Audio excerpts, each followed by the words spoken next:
আমি এই দেশে এত কষ্ট করে এসেছি কি বাংলাদেশে ফেরত যাওয়ার জন্য। ইন্ডিয়া পালাইতেছেন কেন বলেন? ভয়ে পালাইতেছি। কার বইয়ে? আর প্রশাসনের ভয়ে। প্রশাসনের বইয়ে?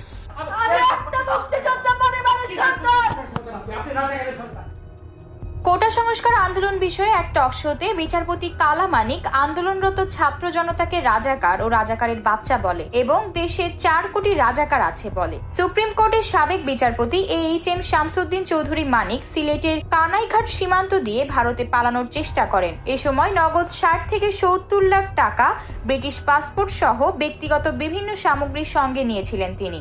তবে শেষমেশ বিজিবির হাতে আটক হতে হয় তাকে।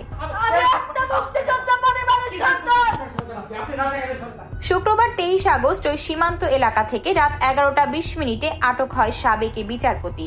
পালিয়ে যাওয়ার জন্য যাদের সঙ্গে চুক্তি করেছিলেন তারাই নগদ সব টাকা নিয়ে তাকে একা ফেলে চলে যায়। তবে আটকের সময় বিজিবি তার কাছ থেকে নগদ 40,000 টাকা জব্দ করেছে বলে জানা গেছে।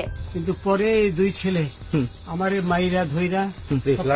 আটকের পর জিজ্ঞাসাবাদে মানিক বলেন, আমার সাথে ব্রিটিশ পাসপোর্ট, বাংলা পাসপোর্ট, নগদ কিছু টাকা, ডেবিট কার্ড ও ক্রেডিট কার্ড ছিল। ব্রিটিশ পাসপোর্ট, বাংলা পাসপোর্ট, টাকা আর কথা ই কার্ড।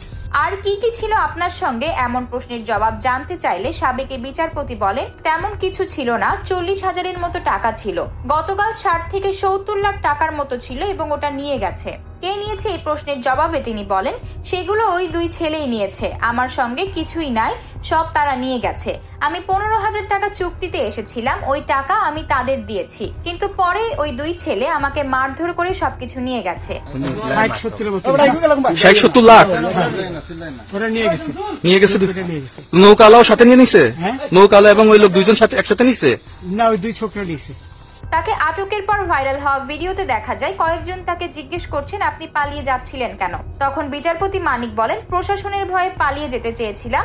এরপর অপর পাশ থেকে একজন বলেন, আপনি তো অনেক জুলুম করেছেন। তখন তিনি বলেন, আমি কোনো জুলুম করিনি। এর আগে সাবেক রাষ্ট্রপতি জিয়াউর রহমান সম্পর্কে আপত্তিকর মন্তব্য করায় সাবেক এই বিচারপতির বিরুদ্ধে নোয়াখালীর আদালতে মামলা করা হয়। সোমবার বিকেলে জাতীয়তাবাদী কৃষক দলের কেন্দ্রীয় কমিটির সাংগঠনিক সম্পাদক রবিউল হাসান পলাশ বাদী হয়ে নোয়াখালী সিনিয়র জুডিশিয়াল ম্যাজিস্ট্রেট 1 নং আমলি আদালতে মামলাটি করেন।